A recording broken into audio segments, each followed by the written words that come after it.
Hello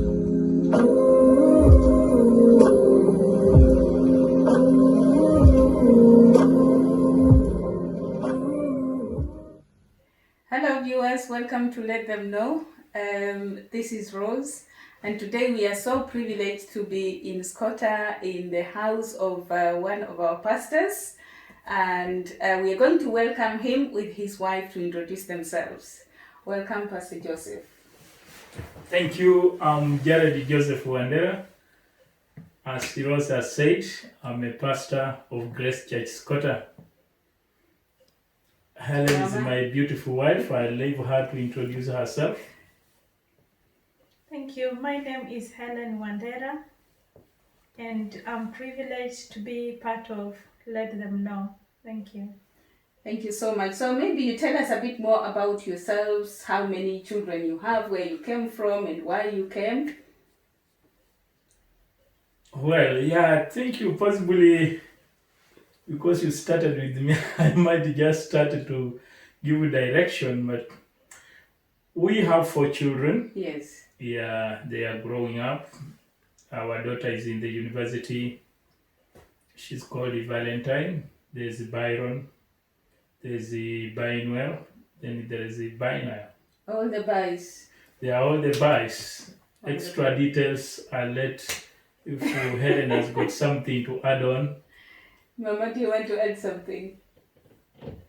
I think I'm happy to have a family, as any other person would be. Yes. And I'm privileged to have children. I haven't had any challenge bringing them up to where they are. Oh, you are 1 in a million. You are 1 in a million. That's a blessing. Amen. So where did you come from and why did you come? Which year was this? What really made you want to come to the United Kingdom? Yeah, I think it's quite a good question, but a difficult one as well. I think our journey of really living Kenya, it started with the sense that God was calling us to serve.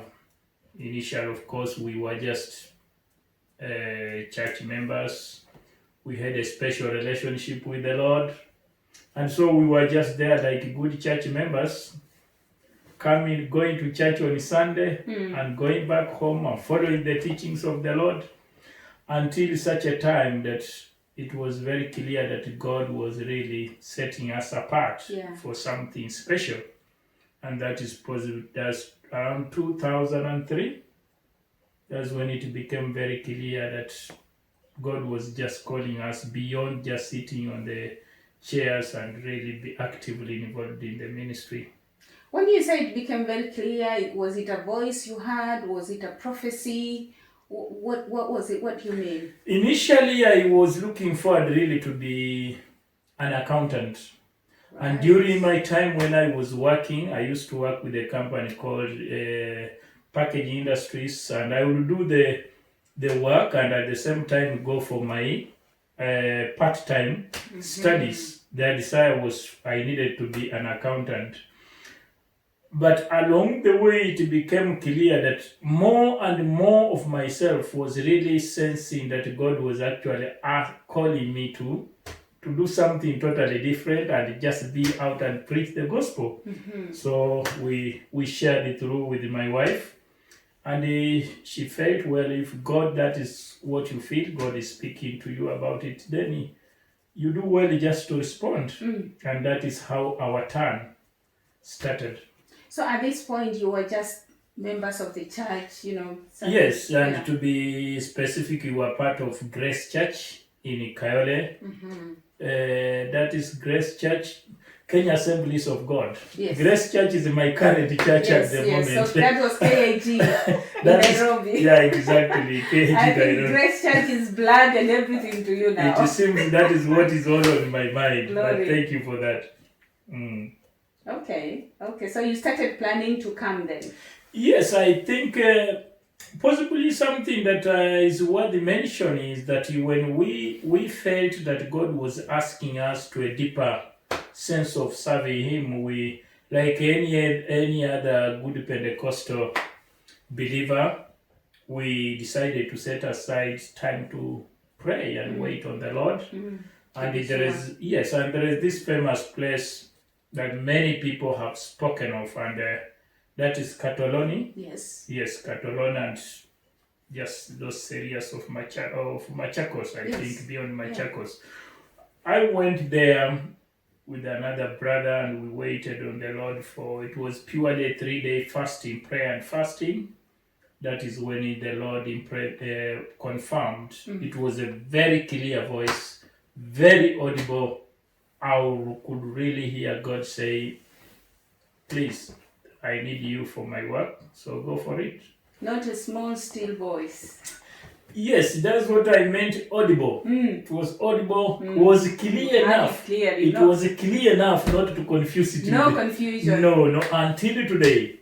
Wonderful. Even when ministry life is challenging, that voice has always been a point of reference in my life. It encourages you to carry on. Completely, I cannot put any person in between there. I clearly hear God say, go.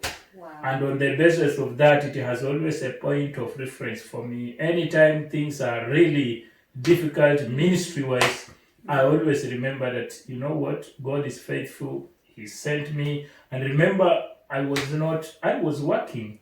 So it's not that we were living an average life. Yeah. So we were not people who were just idle. The fact that I would resign and start serving God meant something big for me. Yes, because it's like I was moving from unknown to a known place, rather, to unknown. And that meant that I must be having some clear conviction in the Lord. And here we are, Rose. Thank you. Wow. Many people will say from humble beginnings. And now here you are. By God's grace. By God's grace. Yes. So 2005 is when you found yourself here. Oh, yes. Tell us about it. 2005, yes, I arrived here I left Kenya on 23rd of September. Then I arrived here on 24th, of course, the following day. And we settled in the college. There is this, what I had never prepared for, that is culture shock. Because in my own upbringing, all I knew was Luyaism, allow me to put it that way, because I am from a western part of the country. Yes. That part of Kenya is dominated by a Luya culture. So to me, I interpreted life and lived my life through the lenses of being a Luya. The Mulembe people. Exactly. And so my arrival here, after when I first met when I arrived here, I was so shocked because literally everything was different. I didn't really, today I use the word culture shock in a very relaxed way, as if it was a normal word for me. I had an idea that all I knew is that everybody was a Luya and behaves like Luya. And everybody eats ugali. Exactly. Now, that is one thing I missed. That's when I discovered God's call comes with a sacrifice. Because here there is no ugali, there is nothing. It is all English food. So the major culture shock, I think I experienced both in the ministry and in the classroom, and even within the setting of the environment of the college. I think the thing that I can single out that might be of interest to yourself and possibly your viewers. Yes. Is particularly because I came fully committed to the Word of God. And I was coming to a Pentecostal school. And the first time we went to church, remember I'm coming from a background where for us in Kenya, church from Sunday in the morning glory 6 you are in the church. All the way, you break in between, then back to evening service. But my surprise here, it was when I arrived the first Sunday, we virtually finished 45 minutes and the service was over. Everything is over. Service was over. And by the time actually we arrived, the car park was full.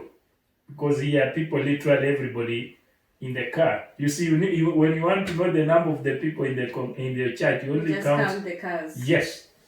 And so within actually the preaching took almost 15 minutes, and the pastor was just actually giving a story.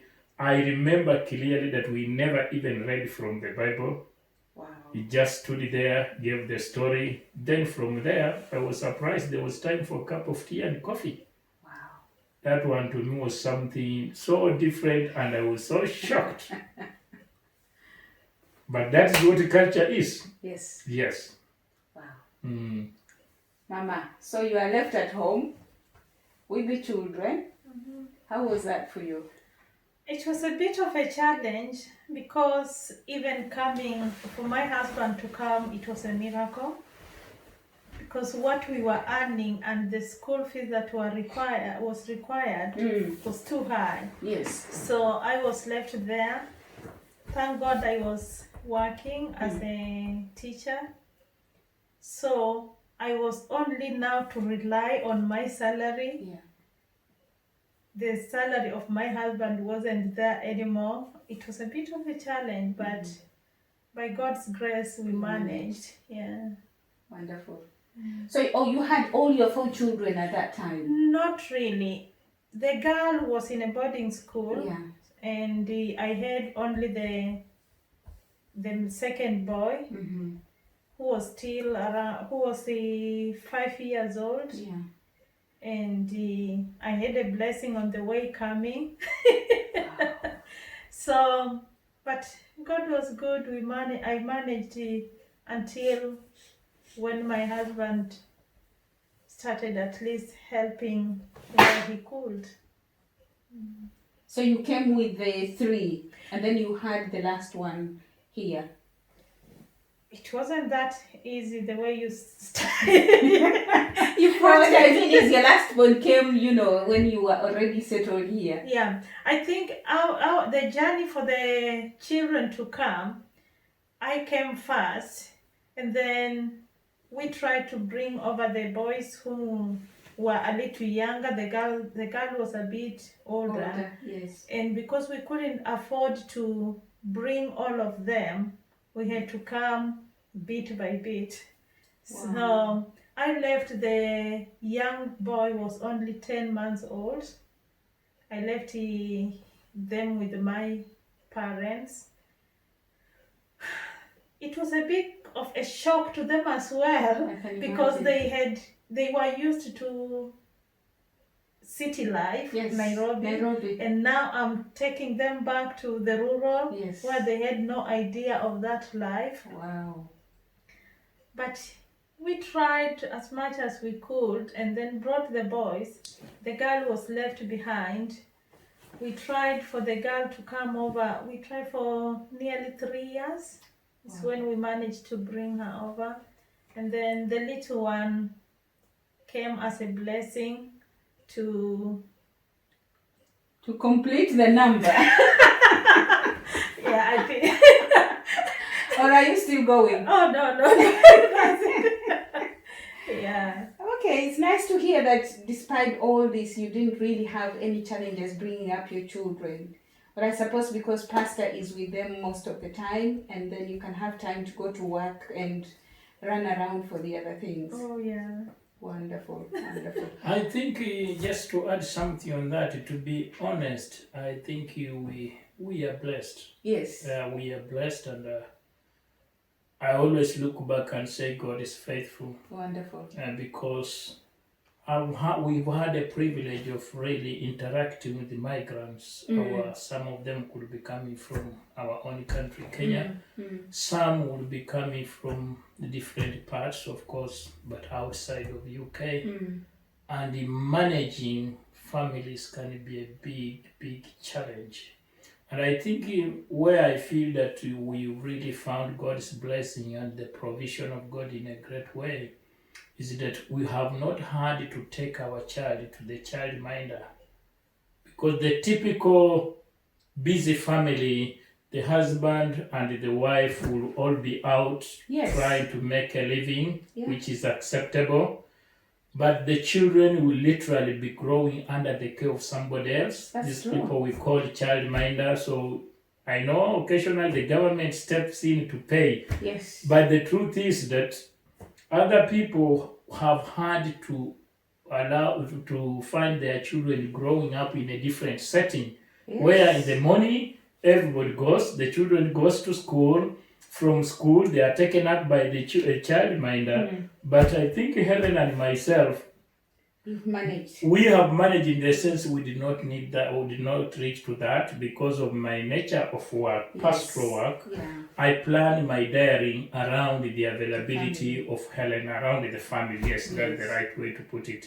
And so when Helen is in, I'll be out doing some pastoral work. When Helen is out, I'll be here looking after the boys. Yes. So I think to that extent, for people who have tasted life here in the UK, will agree that we are blessed. We have never had any tension where our children need to be somewhere while dad and mom are spread somewhere. Yes. Then in the evening you are all coming together. You don't know how your children fared on, how they were treated. You are only trusting that all went well because Yes. the child is well. So we escaped that and we are so grateful to the Lord. Wow, that's wonderful. It's nice to hear the positives because to many people, including myself, my husband will come in with a child and then I'm on the way out. So I leave him with the child, he goes. Sometimes he has to drop him to the childminders and then he goes to work while I'm sleeping. Oh. So it's really a blessing to hear that you haven't had such challenge. But then that means you had to learn to cook, to wash, to do those kinds of things. Whereas in Kenya, I Yes. don't know if you did the same. It's interesting, actually. You are bringing now possibly somebody who is not here with us, Yes. and that is my mom. In the sense that in our family, we had 2 sisters. We Okay. had 4 sons. One son went to be with the Lord, so they remained 3. Of course, the sons are the first in line. Yes. So my sister and the other sister also who went to be with the Lord are far down in the sequence. So really, literally speaking, mom will make sure you go to the kitchen. You cook. That one, it was mandatory. This is your mother. That was my mom. So mom really trained all of us. The only person who might have escaped that was her last born, who is the son. They always do. That one.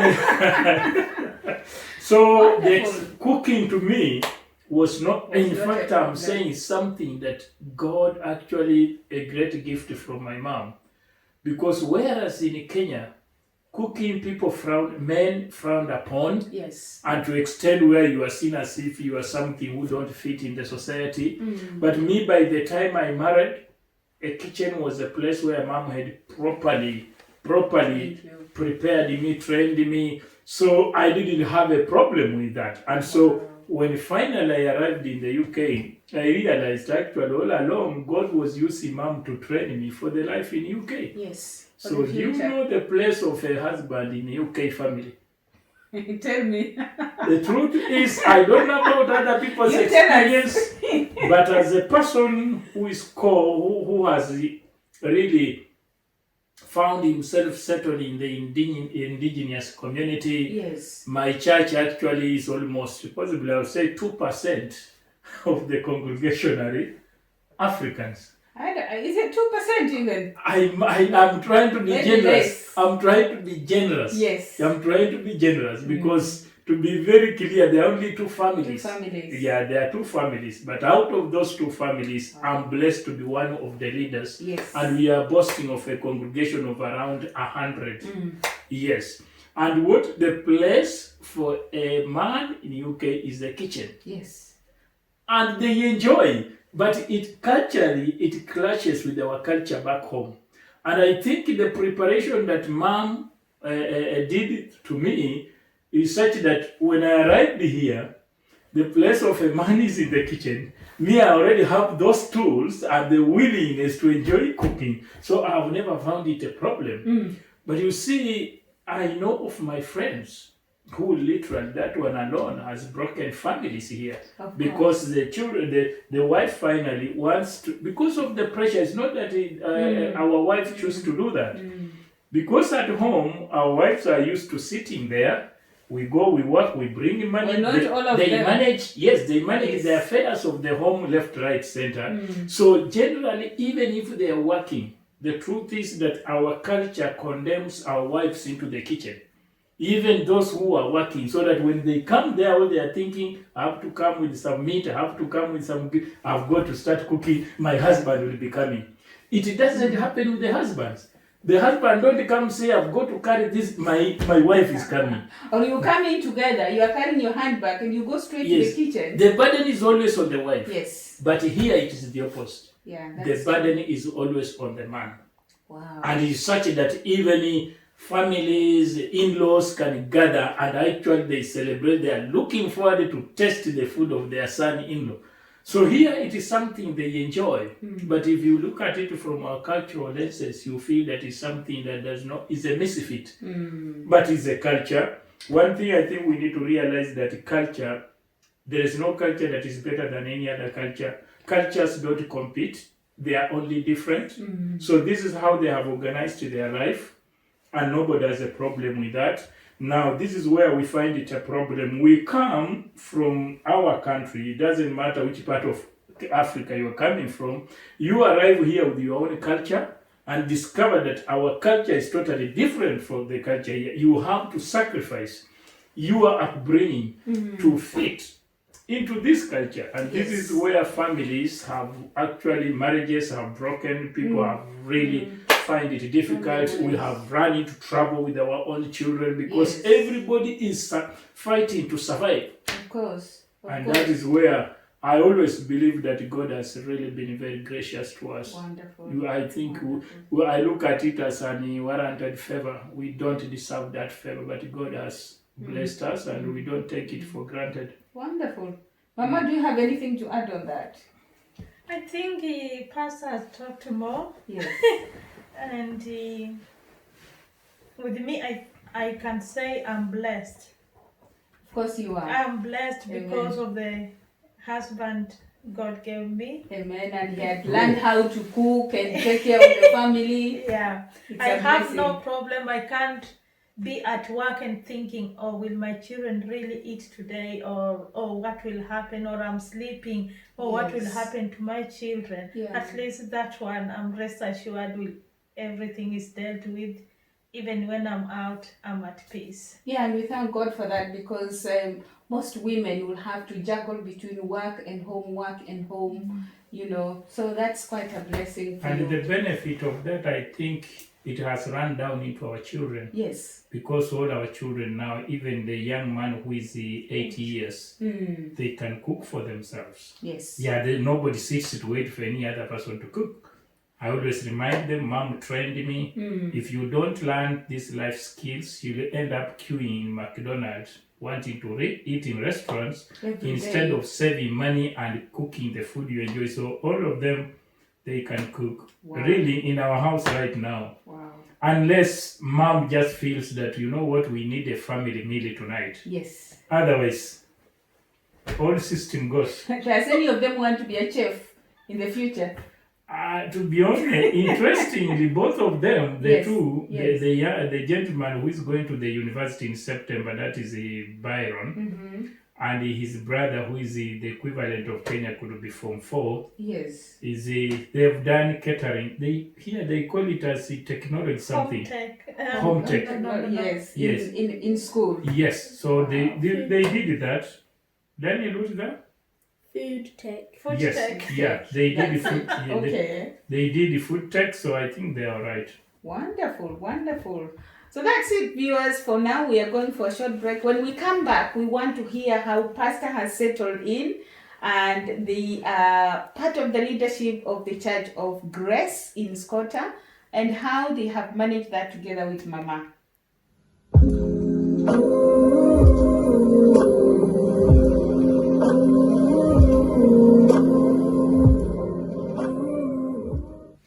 So welcome back. When we went on break, we had talked quite about a few things, and Pastor was to tell us how he managed to settle in and start working as one of the pastors of Grace Church in Scotta. So Pastor, tell us how you managed to get to work with the Grace Church and serve them as a pastor. Yes, I think as I said in the first part of our conversation, My reason of coming over here was a very clear instructions that God was preparing me so that He can use me as His mouthpiece or His feet or His hands. Yes. And so, after my 3 years studies, ministry training, that is for the biblical studies, I finished. Then I enrolled myself a master's degree. Is when I was doing master's degree that I got the opportunity to be employed by my current church. I think I needed to say something different here because in a different way, because where we've been brought up, all we know is we plant the church. You'll have your spiritual father saying, son, let's plant a church here. So when we talk of employing, somebody will be shocked to say, oh, do they employ even pastors? Yes. But I think in UK here, things are totally different. The labor laws and everything are totally different. It's not a system where you just plant the church and move on. No, everything is vetted and it is under the charity commission. All churches function as charities. Yeah. And so they have regulations. And so all the pastors, whether you planted the church or you didn't, you must be employed in order to actually access the finances from the church. You see, this offering and the tithes that the members give, you know, in Kenya, we tend to treat that differently. That Yes. it is all about the pastor and the elders. Of course. Here, things work differently because every year you've got to do what we call annual return. You have to account for the income of the church every Sunday. You must show how much money came through. How did you spend it? So in the event you spend it in a wrong way, that can cause even the church to be closed down. Wow. When you open the church, you outline, because it's a charity, you need to define what kind of charity, what is it that is going to be doing. And you have to explain in advance how the resources of that charity is going to be spent. For example, if for in the context of the church, they will be spending like helping the needy, both within the local environment or overseas. Supposing when we started the church, you simply say the finances of the church will be spent within the local needs. Yes. Then you cannot spend money outside of UK boundaries. If you do, that one is breaking the rules and the charity can be closed down. So there are very, very stringent measures when it comes to finances. Wow. So let me take you back a little bit. So you came as a student and you, of course, you looked forward to serving this community in a pastoral way. Yes. So you finished your training and then what was your transition between college and Grace Church? Which year was this? Yes, that was 2008, 2009 January. Yes. That is when I joined Grace Church. Yeah. Did you apply as, you want to be one of the pastors, or how did it happen? I think initially, because I came here for training, so there was internship that was involved in that process. Okay. So I had been a part of very many different churches for my qualification. So really, it prepared me to know the atmosphere of the church and everything. And now when I talk of January 2009, that was the time now I had finished my full training. Now I was starting to function outside of a student life. Yes. So I had therefore to identify a church, not in terms of wanting to be employed, but in terms of being a member to the church where I can go regularly, so that then I released myself from the internship restrictions. So that the time now I'm free.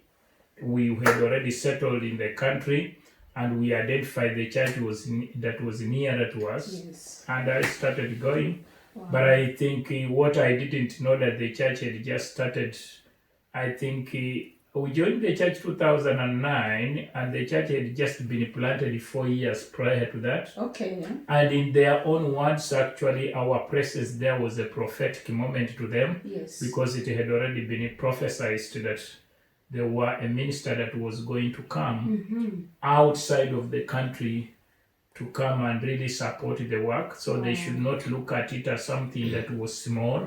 So really that made my work so easy. Immediately I arrived on the scene, almost God had already cleared everything for me. Arranged everything. Completely. Yes. And I just came to learn of that later. You just walked in the way. Yes, while they were trying to interview me, but actually they were trying to confirm what God had already told them. So I only learned later. I treated as a serious interview. Little did I know that for them they had already made up their minds.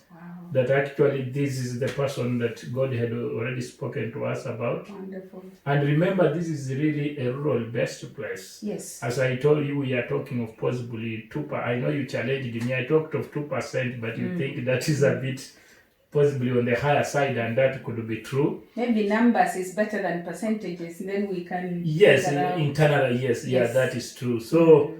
in such an environment where finally you arise to the leader, you are sent to the leadership of the church in an indigenous environment, that can only be that God has actually created a way for you. Another interesting thing, really, I'm the only person past employed on the body. The rest of them, they are retired. They are enjoying their pension age, and they are not actually taking even a single cent at home. Wow. So the finances are there. Part of it I receive as my salary. Yes. Then this is how we have managed actually to open a ministry back home in Kenya. In Kenya, possibly I'm digressing, but that is part of the ministry in Kenya. We've opened, I think, 3 churches, I would say, at the moment, in the western part of the country. And we are doing well. This is Grace Achievers Ministry. Yes. Wonderful. In Zoya, I think in Zoya, yes. Yeah. There's one in Zoya, there's one in Bungoma, a place called Ranje. Then there is one in Yalusi. Yes, they are really doing very well. Wonderful. Yes. Wonderful. Well, we give God the glory for that. You know, now from your culture shock, you are now part of it, and you don't see it any different. You become... except for the color, everything else is the same. Yeah, it's interesting. Actually, you can easily forget all about culture shock. Something that makes me always to keep remembering is, I think, now that we have started the ministry back home, the last church I think we planted, it was 2019, in the beginning of the year. Yeah.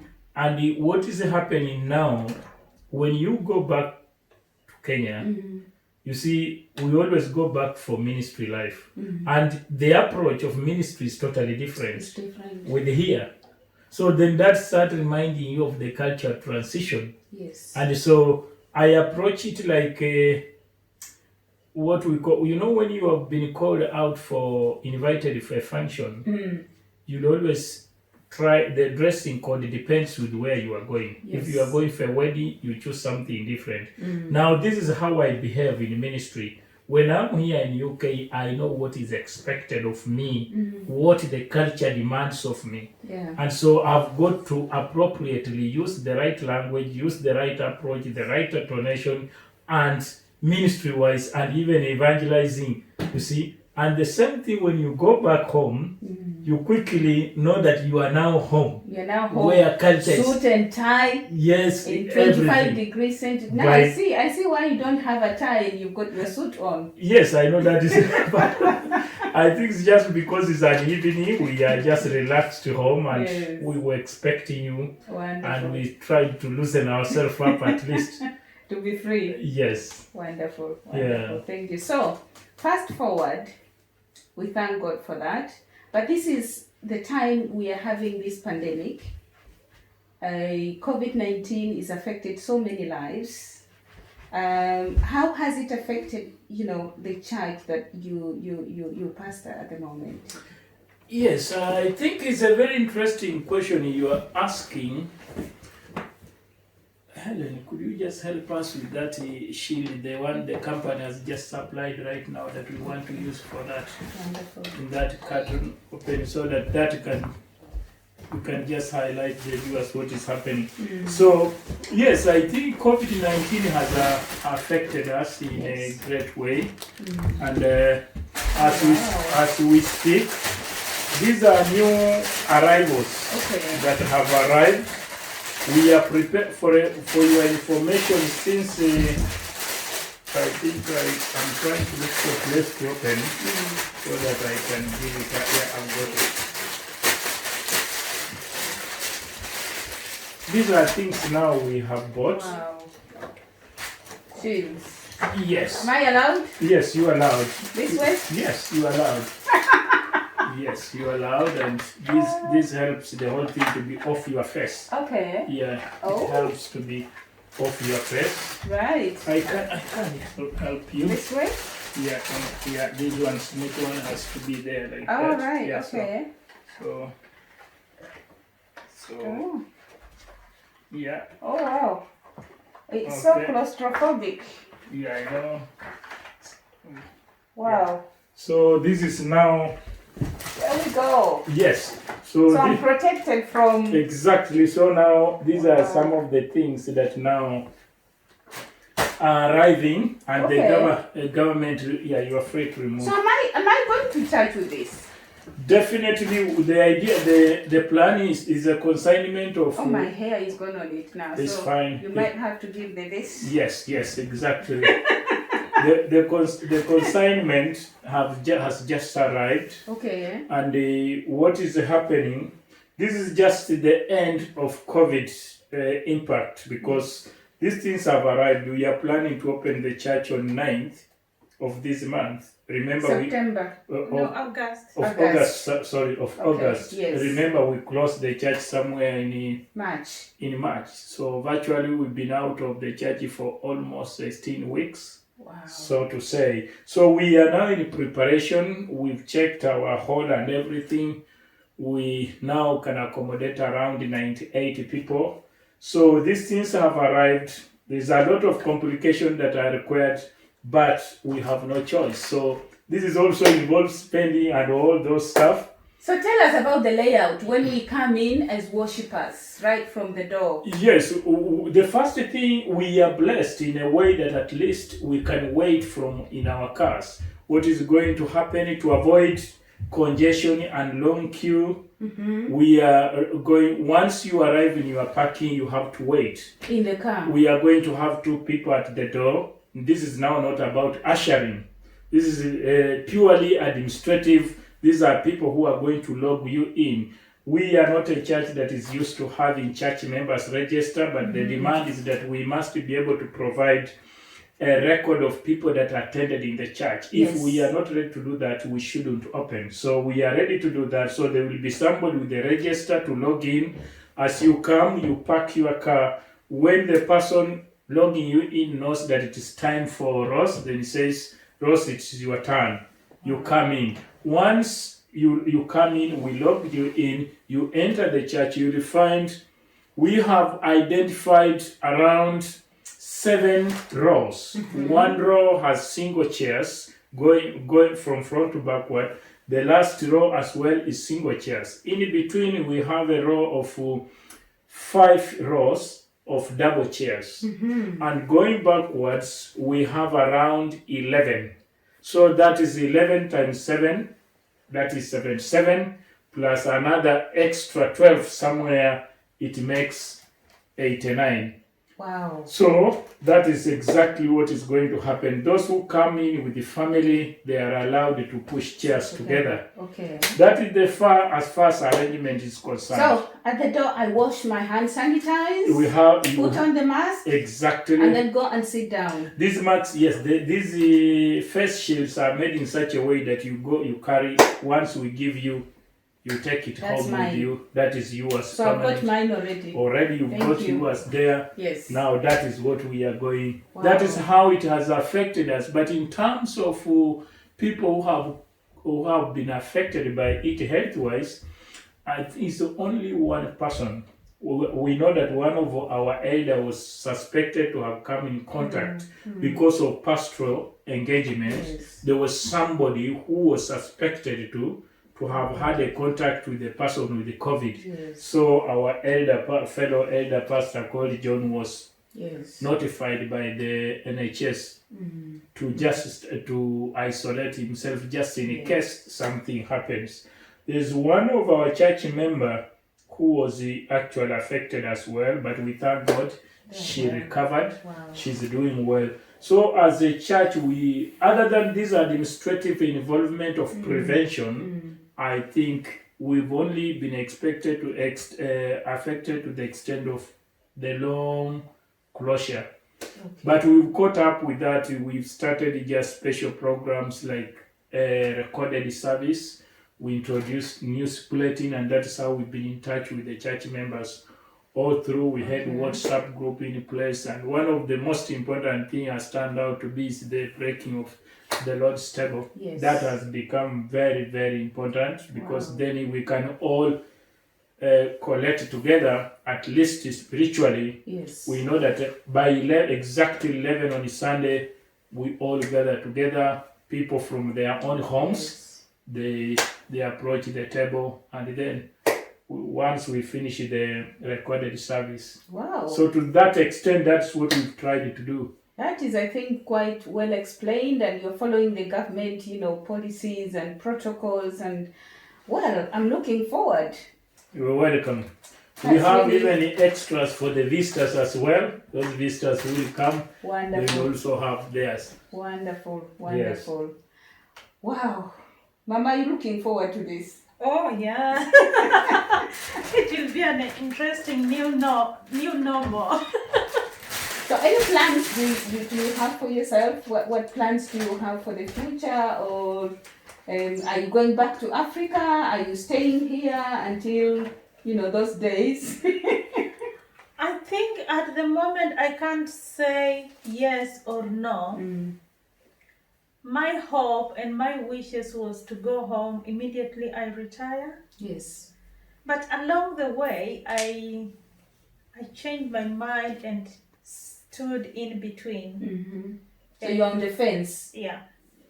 So I can't say yes or no. Right. But my wishes was to go back. Yes. But for now, I'm still not sure. You never know. No. You never know. Wow. That's really wonderful. So if you were to leave a word for your children, which they can listen to in 5 years' time, what would that be? I think for my children and the generation of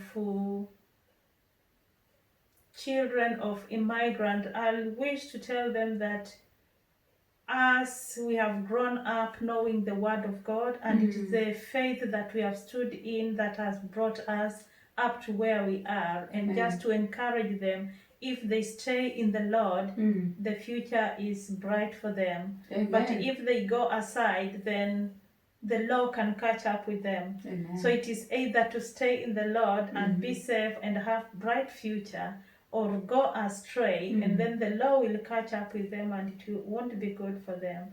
So I just pray that they stand in the Lord and all will be well with them. Wonderful. I hope that all the three boys, they have heard the mother, telling you her wishes. And Pastor, if you were to advise someone who is coming from Kenya or any other part of Africa, India, wherever, what would you tell them from your experience? I think from my experience, if you allow me to just add one thing to what Mama has said. Yes. And I think to our children, I really encourage them to look at us as a family. We are growing up, or we are bringing them up in an environment where the presence of God is questioned left, right, center, and is dominated in all these institutions of learning. They are great institutions of learning, but they are equally institutions which have really, really watered down Yes. even any imagination that God does exist. Yeah. And I really want to, for those who have the opportunity possibly to listen to this little story, I really want to encourage our children to look back and listen to our testimony as their parents. Yes. We always remind them that without God, this land was never part of, it was never within our dream. So while the writings are in support or in opposition of the existence of God, Yes. our little journey as a family, we are strongly in support of the presence of God. Otherwise, how would we have come unless we heard from Him? Exactly. How would we have come unless He has sent us? How would we have even made it in this foreign land unless He prepared for us? Wow. And so while the writings can do the education curriculum can speak of anything that the land wants, but I think from the journey of the family, it's important that they remember the context of their family. Wow. So that is what I add on what Mama has said. And now your last question was about? If somebody wants to come and, for example, be a minister in this country or to work, what word do you have for them? It's interesting because, honestly speaking, anybody who wants to come in this country, and I'm purely using my context. Yes, of course. Anybody who wants to come in this country to minister must be sure that God is sending him over. They need to hear clearly. They really have to hear clearly. Because beyond that, there's a lot of frustration.